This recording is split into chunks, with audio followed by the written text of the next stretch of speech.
Hello, welcome to this Roots Tech Connect session, which is called I Want My Mummy, and my name's Penny Walters. Just to say at the outset, the content of this video, as well as the thoughts, views and opinions expressed herein, belong solely to myself, Penny Walters, and do not necessarily reflect the views of Family Search International or Roots Tech. This is a summary of the session. When we think of Egyptians, most of us would conjure up images of Tutankhamun, who ruled from 1333 until his death as a teenager in 1323 BC, and Queen Cleopatra, who ruled Egypt from 51 to 30 BC, and is famous for her beauty and her love triangle with the Roman warlords Julius Caesar and Mark Antony, and isn't famous for her 20-year reign. In films, Cleopatra is usually played by a white, blue-eyed, black-haired actor, not an African woman. Many European children will have dressed up for the day in a bedsheet and a hair towel when looking at ancient Egypt in school. For many people, the first time they will ever see a dead body is when they visit a museum and see an Egyptian mummy. However, these aren't mummies, they are people whose bodies underwent a mummification process and have been transported abroad. What does DNA tell us about modern-day Egyptians and their ancestors, histories, travel and trade routes, and religions? So, let's start with a map of Egypt, and we can see that it's in the northeast of Africa. We can see the flag of Egypt, and on the many occasions that I've visited Egypt, I've collected some photos which I thought I'd show you. Myself at the top, pretending to hold the pyramids, which is a typical tourist photo. Myself in the marketplace with all the beautiful products and the smells. Maybe people would want to buy some belly dancing outfits, hip scarves or zills, this kind of thing. Maybe you would want to try and have a go at smoking shisha. The beautiful Nile River has got many large buildings on the side. You can also get lovely food. An example here is koshery. A friend of mine prepared this evening meal on the bottom left, and we can see there a variety of food to share. Also, Egyptian henna, beautiful black henna, and the lovely, lovely sunset that you can see most evenings. The background to Egyptology is that the Rosetta Stone was discovered in 1799 in the Nile Delta by a French officer during the Napoleonic campaign in Egypt. This huge stela was inscribed with 3 versions of a decree that was issued in Memphis in 196 BC during the Ptolemaic dynasty on behalf of King Ptolemy V. This has been the key to deciphering Egyptian scripts because the lowest script is in ancient Greek. We can see here, closer up, the top is hieroglyphics, the middle is the ancient Egyptian Demotic script, and at the bottom, ancient Greek. So from here, people were able to triangulate and translate from the ancient Greek to these other 2 scripts. So, after the remarkable Rosetta Stone was discovered, and this had led to massive improvements in the translation of the hieroglyphics, not long after, Giovanni Belzoni, a circus strongman, accidentally, whilst walking in the desert, found Abu Simbel and the bust of Ramesses II. And Ramesses II bust was quite quickly transported abroad to a museum. This set off a fascination with the romance of Egypt. There were the pyramids, the Nile, the desert. We can see here this beautiful sunset. People already knew about the love triangle with Cleopatra, but now there were increased notions of a harem, which was very exotic and very erotic. In 1882, the British invaded Egypt, and Lord Cromer changed the laws about education, which affected the average Egyptian person. British Army officers held positions, and this set the scene for the army being in charge.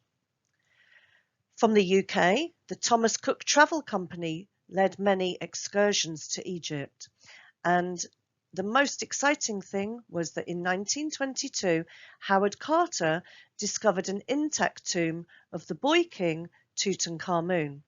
And this then set off the avenging mummy trope and a gory fascination with mummies. However, what this meant in practical reality was that these artifacts and human remains were taken to museums. Amelia Edwards, who was born on the 7th of June in 1831 in London, was travelling along the River Nile and discovered and excavated an unknown temple at Abu Simbel. She then studied ancient Egypt, the history, the archaeology, and she learnt how to decipher hieroglyphics. She wrote a now famous book, 1,000 Miles Up the Nile, in 1876, which was illustrated with her own watercolours.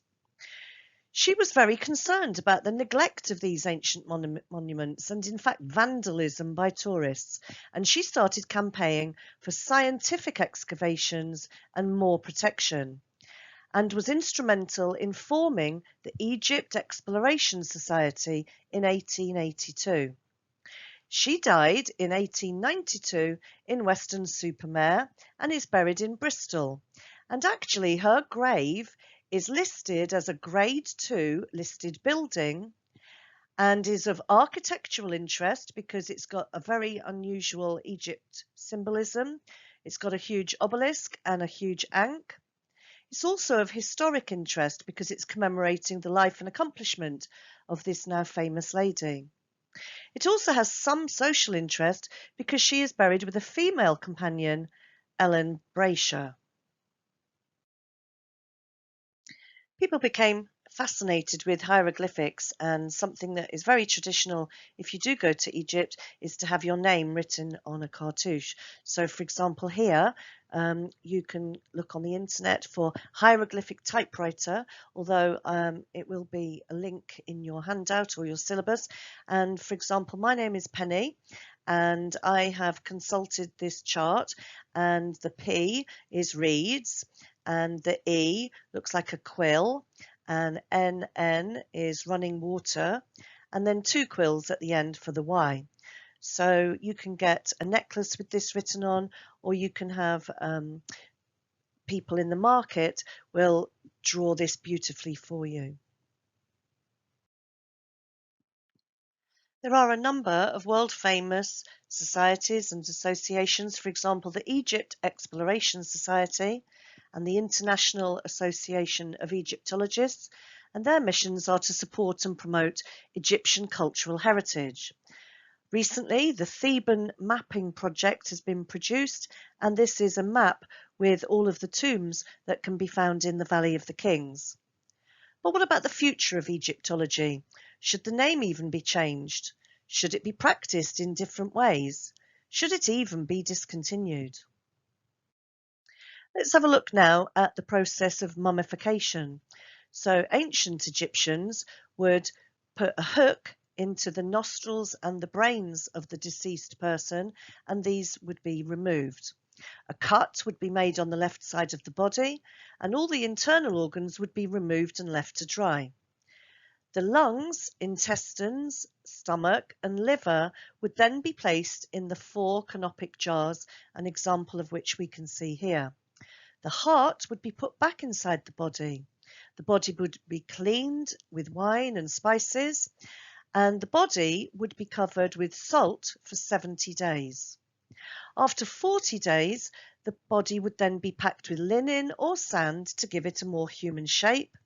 And after another 70 days, the body would be wrapped from head to toe in bandages and placed in a sarcophagus. Something that might be considered alarming now is that when these people were discovered, the Victorians would just literally unwrap them and would even have unwrapping parties.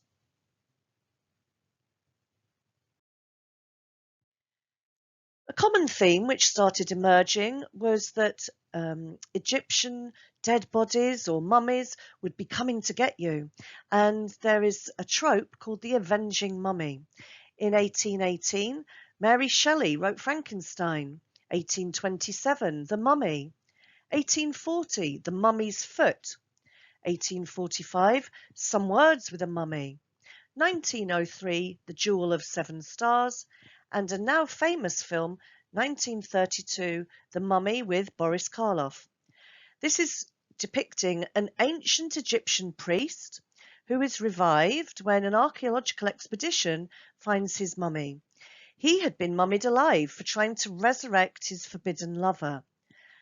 And the film develops with him prowling Cairo, looking for a modern reincarnation of his true love. Let's have a look now at Tutankhamun, whose predecessor was Akhenaten. In 1922, Howard Carter discovered the intact tomb of this young man, and this is considered the greatest moment in the history of archaeology. More than 5,000 of the most exquisite objects have survived from the ancient world in this tomb, with wood, stone, ceramics, precious metals, art, and lots of gold. However, every item was present in that tomb for a reason. These items were thought to be items that the king would need for his journey to an eternal afterlife. These have all now been separated and placed in separate sections in separate museums. We've spoken about ancient Egyptians, so let's now look at modern Egyptians. And my daughter's father is from the south of Egypt, nearly bordering Sudan.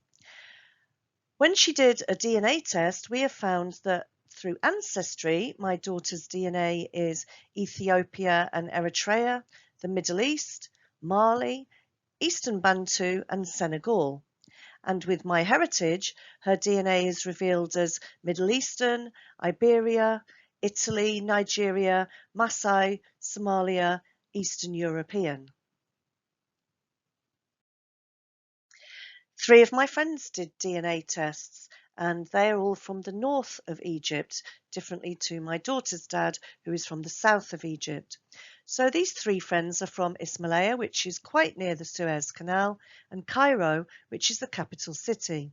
And it was interesting that their DNA results revealed African, Middle East, and Jewish ethnicities.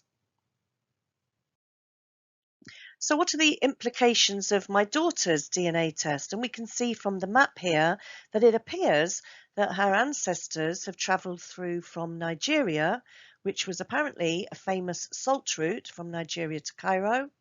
She has also got Iberian or Spanish and Italy DNA and Middle Eastern, which reflects her Islamic roots.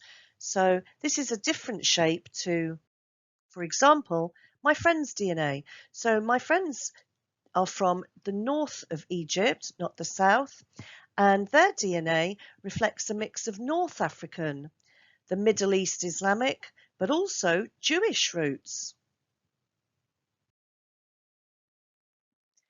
So what do these 4 DNA tests from Egyptian people reflect? They seem to reflect different histories, different trade routes, different travel routes, and even different religions. So the map on the left reveals my daughter's father, and that DNA test reveals Nigeria, Iberian Peninsula, and the Middle East. And on the right, we have got northern Egyptian people whose roots appear from North Africa, the Middle East, and Jewish ethnicity. So, to conclude, let's have a look at some ethical dilemmas that I've raised today. There appears to be a disconnection between how we view modern and ancient Egyptians. We could call them our mummies, but it's actually their ancestors. We should really be considering ancient Egyptian beliefs and wishes. People felt that they were going to be buried that way for infinity, not dug up and taken to museums.